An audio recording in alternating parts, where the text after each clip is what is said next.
Alhamdulillah, alhamdulillah rabbil alamin, kita kembali lagi di program Cahaya Hati Indonesia.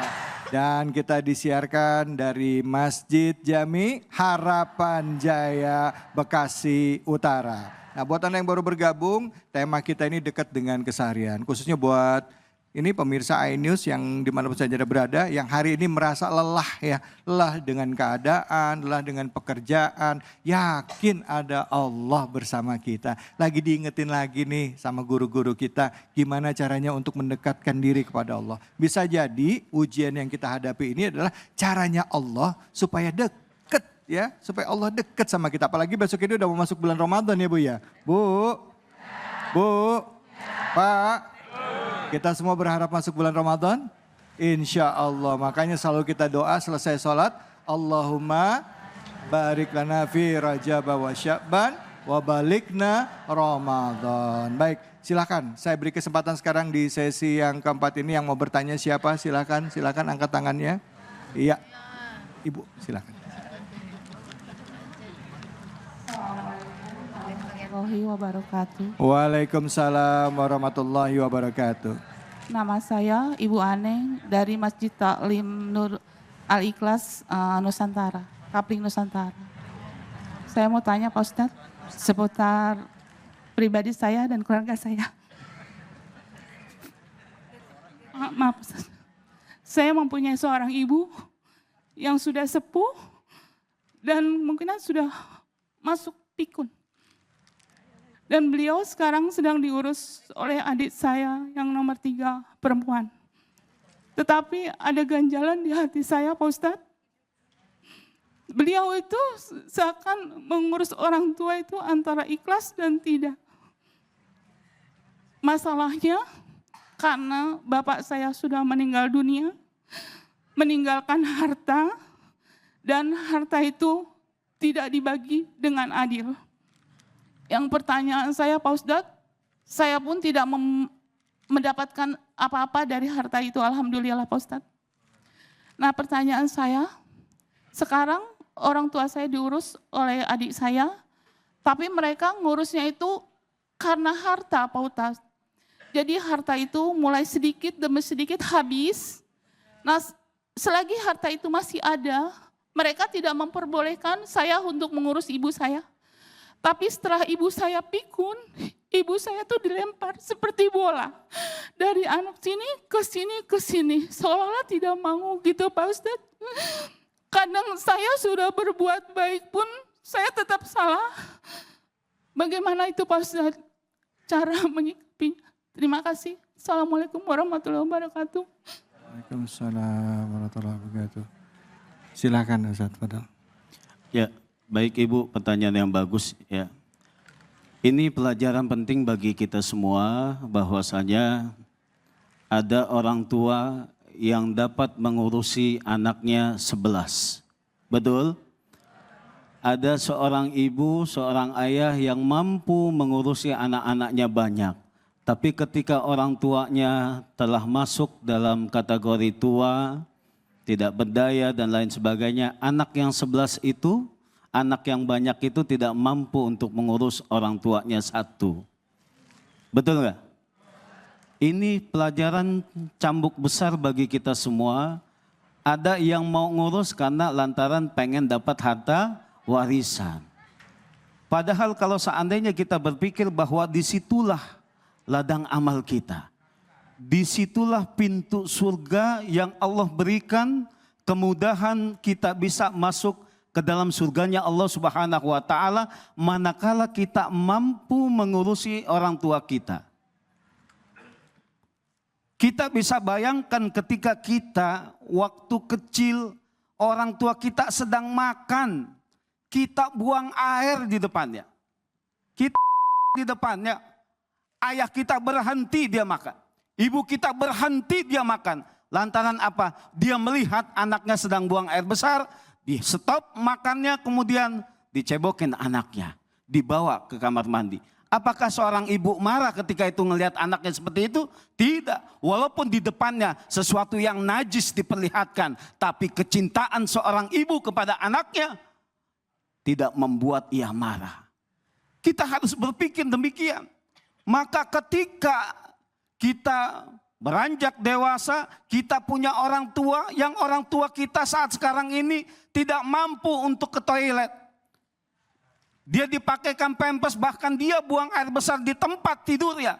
Disitulah ladang amal bagi kita untuk kita bisa lakukan itu semata-mata berharap ridho Allah Subhanahu wa taala. Capek kita, betul. Lihat dulu kalau seandainya kita tidak diasuh oleh orang tua kita. Kalau seandainya kita dulu ditelantarkan sama orang tua kita, bagaimana? Apakah bisa kita seperti saat sekarang ini? Jawabannya adalah tidak mungkin. Maka rasa syukur kita kepada Allah, terima kasih kita kepada orang tua kita bisa mampu menjaga orang tua kita sampai akhir hayatnya. Kalau kita bisa meyakini bahwa itu adalah ladang amal bagi kita, Allah bukakan pintu surga buat kita, kemudahan pintu surga itu, maka segera kita ambil orang tua kita, biarkan kita yang mengasuh.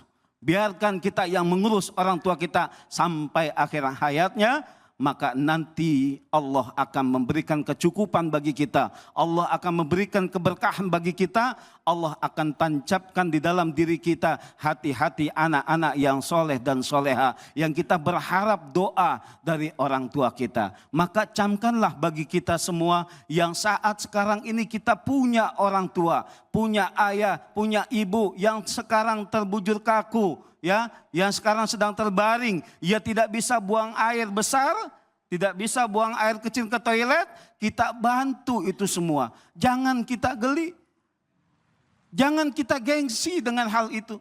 Kita berpikirlah bahwa ketika kita kecil bagaimana orang tua kita lelahnya mengasuh kita. Bagaimana ketika kecil orang tua kita di saat dia telah capai setiap harinya dia capek lelah.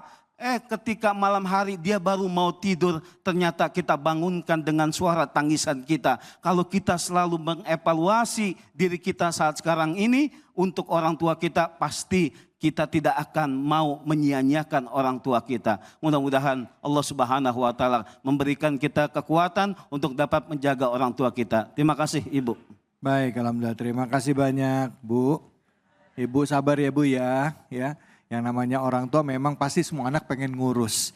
Tapi mungkin saat ini masih adik ibu yang handle. Masalah warisan apa segala macam ya. Mudah-mudahan nanti ada jalan keluarnya ya Bu. Jaga hati kita. Mudah-mudahan kalau hati kita bersih, Allah kasih buka jalan keluar. Kadang-kala kalau milikmu gak kemana pasti datang.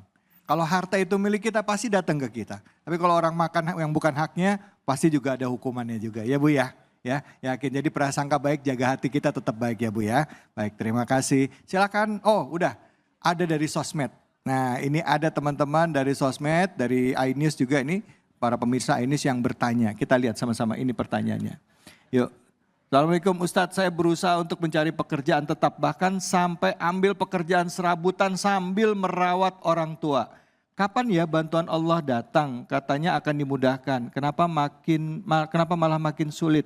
Makin putus asa saya. Mungkin Ustazah Inarotul bisa jawab, silakan Ustazah. Ini orang yang berusaha cari pekerjaan tetap, udah ngambil pekerjaan serabutan untuk demi ngerawat orang tuanya, tapi ujiannya nggak berhenti-berhenti, keadaannya malah makin sulit. Saya makin putus asa. Apa yang harus dilakukan supaya bisa makin kuat dan makin mantap batinnya? Silakan. Baik, terima kasih jamaah sosmedia yang sudah bertanya. Jadi ini ada yang curhat mengenai cari pekerjaan makin sulit ya. Bukannya tambah mudah tapi makin sulit aja. Ternyata ketika Allah berjanji ud'uni astajib lakum. Berdoalah kepadaku maka akan aku kabulkan. Maka ketika para jamaah dimanapun Anda berada, khususnya yang bertanya, sudah benar-benar berusaha, sudah benar-benar berdoa kepada Allah, tapi tidak kunjung berhasil, terus berdoa. Karena Allah yang memberikan jalan keluarnya. Kenapa terus berdoa? Karena janji Allah adalah akan mengabulkan, akan menjawab doa-doa tersebut. Adapun jawabannya Allah adalah ketika bagi nafsu kita ternyata sangat sulit dan tidak menimbulkan solusi. Tapi ternyata itulah caranya Allah untuk memberikan pahala yang berlipat ganda lebih daripada dunianya. Karena apa? Sesungguhnya kalau kita berbicara mengenai pekerjaan, maka pekerjaan yang paling mulia adalah amalun sholih. Di dalam surat Al-Asr ayat 1-3. Wal asri innal insana lafi husrin illal ladzina amanu wa amilus solihati wa tawasaw bil haqq wa tawasaw bis sabr. Di mana sesungguhnya demi masa seluruh manusia dalam kerugian. Siapapun itu dalam kerugian, mau yang kerjaannya bagus, mau yang tidak punya pekerjaan, mau yang pejabat, mau rakyat, semuanya rugi. Kecuali pekerjaannya digunakan untuk apa? Illalladzina amanu wa amilus sholihat. Yaitu pekerjaan yang dia lakukan didasarkan dengan keimanan. Pekerjaan yang dia lakukan yaitu dengan berniat amal solih. Itulah orang-orang yang tidak merugi. Maka mari kita geser argumentasi kita mengenai definisi pekerjaan itu sendiri. Kalau pekerjaan yang kita maksud adalah pekerjaan yang bergaji dari manusia, maka itu akan susah kita gapai. Tapi kalau yang kita cari adalah pekerjaan dengan iman dan amal soleh, maka setiap detik, setiap menit kita bisa melaksanakannya. Karena rizki sudah diatur oleh Allah. Selaginya kita masih diberi napas, insya Allah kita masih diberikan rezeki yang pas. Allahumma amin. Jadi jangan berputus asa meskipun lelah tapi niatkan lillah. Allah, saya bekerja untuk Engkau, saya mencari pekerjaan dunia tapi sesungguhnya saya mencari ridhonya Engkau. Maka bagaimana? Ada amal dunia menjadi amal akhirat. Tapi juga ada amalan akhirat menjadi amalan dunia. Maka perspektif kita mengenai pekerjaan jangan ditolak ukur dengan uang atau dengan duit. Tapi mari kita duitnya diartikan sebagai D, doa. U, usaha. I, iman atau ikhtiar boleh. T, takwa. Maka ketika sudah duitnya ini adalah doa, usaha, iman dan takwa, insya Allah tidak ada orang yang tidak bergaji di dunia ini. Karena sesungguhnya semua manusia memiliki rizki. Alhamdulillah. Maka jamaah sosmedia yang tadi sudah bertanya ini Mas David, semoga diberikan kelancaran rizki dari seluruh penjuru arah yang Allah kehendaki.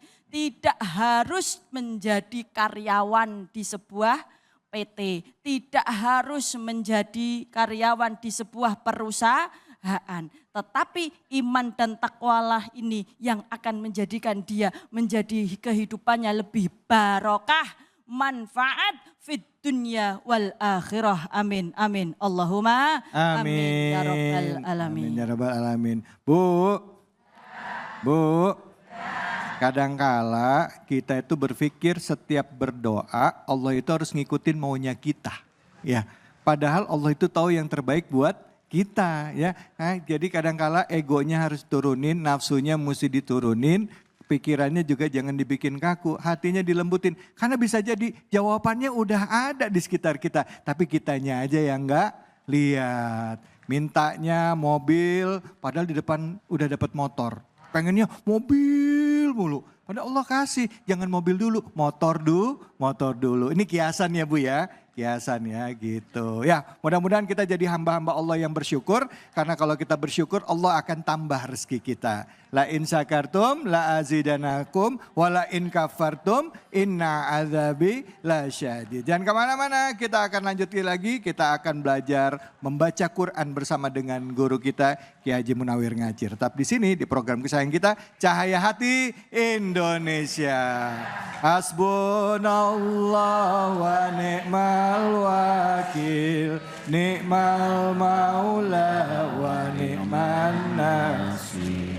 Hasbunallah wa ni'mal wakil. wakil, ni'mal maula wa ni'man nasir.